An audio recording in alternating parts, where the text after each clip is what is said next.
अस्सलाम वालेकुम एवरीवन। आज की वीडियो में हम बात करेंगे हमारे जिस्म के एक सिस्टम के बारे में जिसको हम इम्यून सिस्टम या हमारे जिस्म का मुदाफ़ियती निज़ाम कहते हैं। हमारे जिस्म का मुदाफ़ियती निज़ाम एक ऐसा निज़ाम है हमारे जिस्म में जो कि हमारे जिस्म को जरासीमों और मुख्तलिफ़ बीमारियों से बचाती है। ठीक है।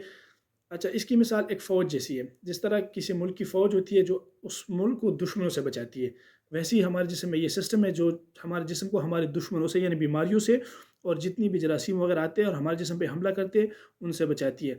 अगर ये सिस्टम उन पर तगड़ा आ जाए और उनको कंट्रोल करने में कामयाब हो सके तो हमें फिर बीमारी नहीं होगी। लेकिन अगर इस सिस्टम में कोई कमज़ोरी हो और ये मज़बूत ना हो और उन जरासीम को या उस बीमारी को रोकने में नाकाम हो जाए, तब वो बीमारी हमें हो जाती है। ठीक है। तो ये हो गया इसका काम।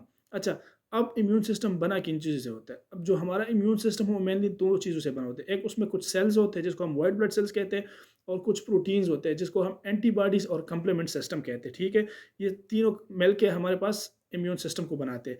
अच्छा, व्हाइट ब्लड सेल क्या है? अगर आप किसी बंदे से खून ले लो और उसके अंदर आप उसको सेंट्रीफ्यूज कर दो, किसी मशीन में रख के तेज़ी से घुमा दो, तो उसका खून 2 हिस्सों में तक़सीम हो जाता है। एक ऊपर का हिस्सा जो पानी होता है, ठीक है? एक नीचे का हिस्सा जिसमें सेल्स होते हैं। जो नीचे हिस्से में सेल्स होते हैं उनमें हमारे पास 3 किस्म के सेल्स होते हैं। एक को हम कहते हैं रेड ब्लड सेल्स जिसका काम होता है ऑक्सीजन को कैरी करना। दूसरे उसमें होते हैं प्लेटलेट्स जिसका काम होता है ब्लीडिंग को रोकना। और तीसरा किस्म उसमें है व्हाइट ब्लड सेल्स और यही व्हाइट ब्लड सेल्स हमारे बदन की आर्मी है। यही हमारा फ़ौज है और ये हमारे जिस्म की इम्यूनिटी प्रोवाइड करती है। ठीक है?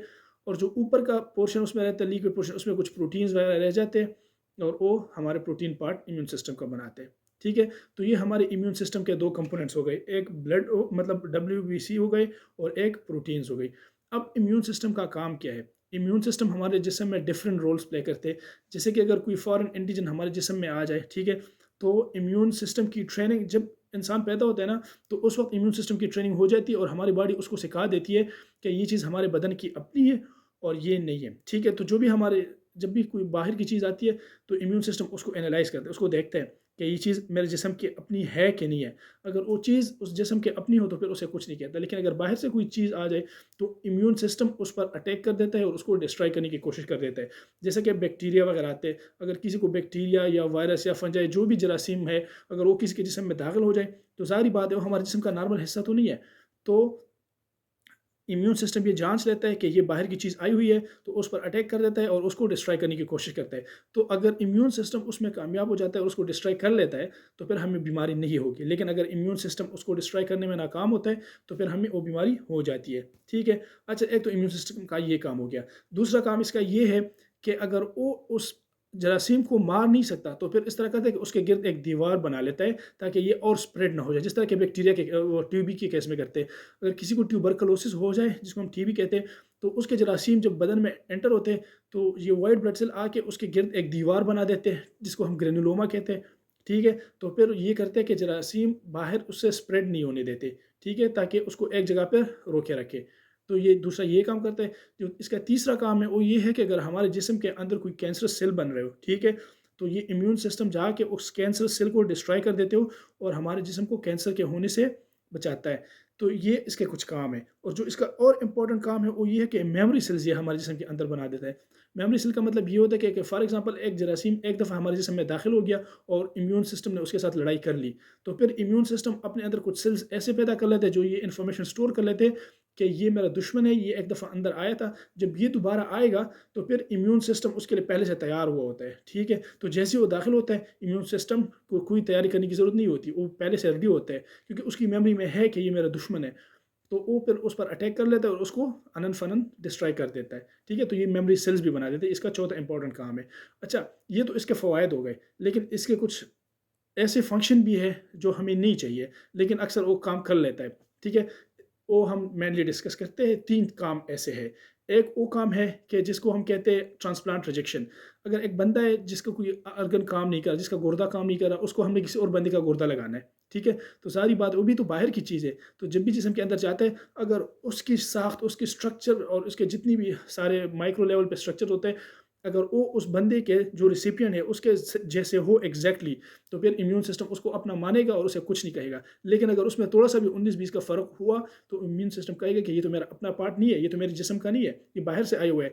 तो वो उस ट्रांसप्लांटेड आर्गन पर भी अटैक करेगा और उसको भी डिस्ट्रॉय कर देगा। तो ये इसका एक ड्रॉबैक हो गया। ठीक है? अच्छा, इसका जो दूसरा काम है वो ये है कि कुछ ऑटो इम्यून डिजीज़ होते हैं, जैसे कि ये हमारे जिस्म के कुछ नॉर्मल प्रोटीन के खिलाफ एक्टिव हो जाता है और उन पर अटैक कर देता है। जैसे कि आप लोगों ने अब्रस या बर्स की बीमारी का नाम सुना होगा, जिसको हम विटिलिगो कहते हैं, ठीक है? या thyroiditis, different immune auto immune disease होते हैं, जिसमें हमारा इम्यून सिस्टम एक्टिव हो जाता है और हमारे जिस्म के नॉर्मल हिस्सों पर अटैक कर देता है और उनमें मुख्तलिफ बीमारियाँ खुद पैदा कर देता है। तो ये ऑटो इम्यून डिजीज़ इसका दूसरा गलत काम है जो हमें नहीं चाहिए। और इसका जो तीसरा काम है वो ये है कि ये अक्सर नॉन पैथोजेन पर भी अटैक कर लेता है। मतलब वो चीज़ जो हमें नुकसान न पहुंचा रही हो लेकिन हमारे जिस्म का अपना न हो और हमारे जिस्म के लिए बाहर से आया हुआ हो, तो ये उसको भी बाहर का बंदा मानकर उस पर अटैक कर लेता है। जैसे कुछ मेडिसिन बंदा ले रहा है, ठीक है? आप लोगों ने कॉमनली सुना होगा कि अक्सर जो सेफ्ट्राइजोन के इंजेक्शन आते हैं तो अक्सर बंदे पर रिएक्शन कर लेते हैं। तो रिएक्शन क्या है? रिएक्शन ये है कि इम्यून सिस्टम जैसे ही वो ड्रग जिस्म के अंदर दाखिल होता है तो इम्यून सिस्टम उसके खिलाफ एक्टिव हो जाते हैं और ये एक रिएक्शन शो कर देता है जिसको हम एलर्जिक रिएक्शन कहते हैं।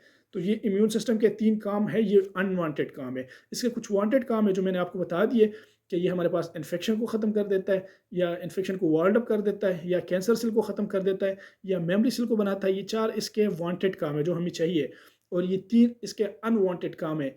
यानी हमारे पास ये ट्रांसप्लांट रिजेक्शन करता है, ठीक है? ये ऑटो इम्यून डिजीज़ेज़ पैदा करता है और ये एक एलर्जिक रिएक्शन जिस्म में पैदा करता है। तो ये इसके अनवांटेड काम है। ये था हमारे पास इम्यून सिस्टम। अब ये बड़ा इंपॉर्टेंट सिस्टम है क्योंकि हमें बीमारियों से बचाते हैं। अब हमने इसको बूस्ट करना है। तो बूस्ट कैसे करना है? ठीक है? तो इसके लिए हमें कुछ चीज़ें लेनी होती है बाहर से और जब वो हम खाएँगे तो उससे हमारा इम्यून सिस्टम बूस्ट होता है। इसको मैं अगली वीडियो में डिस्कस करूँगा इंशाअल्लाह।